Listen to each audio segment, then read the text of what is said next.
Okay, mo pa nga aga summer. Adi kami na sa barangay Ginbaoyan Sur, Calbayog City. Nakundiin an baha. Grabe.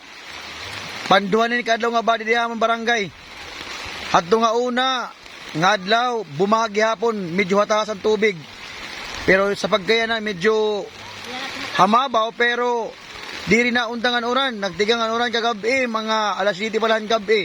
Hasta yan nga nakagahon, mag-uod to na laliwat, an oran sige lagi hapon. Ano, nangangaro kami bulig, didahan mga tao nga may mga maupay kasing-kasing. Nga kunta mabuligan kami, kaya naamon di mga tao barangay Ginbaoyan Sur. Waray na god, waray di nakakatrabaho.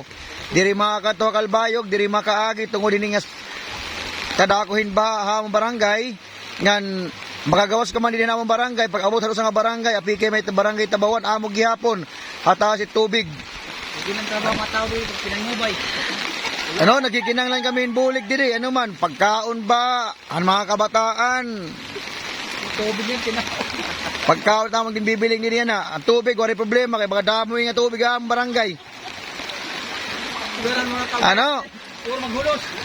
Waray ang mga tao dito, waray na pinambabado. Puro ng mga hulos.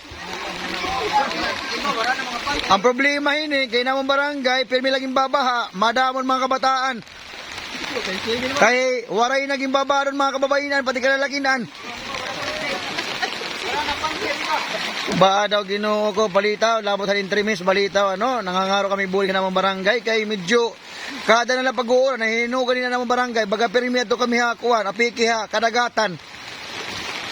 Kung hinuman didaan, may maupay nga kasing-kasing nga namamati, alayon daw pag-riprap din namong mga pag-riprap na namong nilikuan, anamon sapa, kay baga usala ka oras nga oran nga baga inihi ang lulo. Natubo na dahil tubig. Labotan ng trims ano, maupay nga kulop o maudtuman ini nga ba daw Ginoo ko. Ultimon ayam, naglilangoy-langoy na la. Kay wala rin man mahimo, kay wala naging kakaon. Nagpipinamiling na hiya kung anong maaanod. Balitaw, alayon man yung tao ng barangay pagbulig.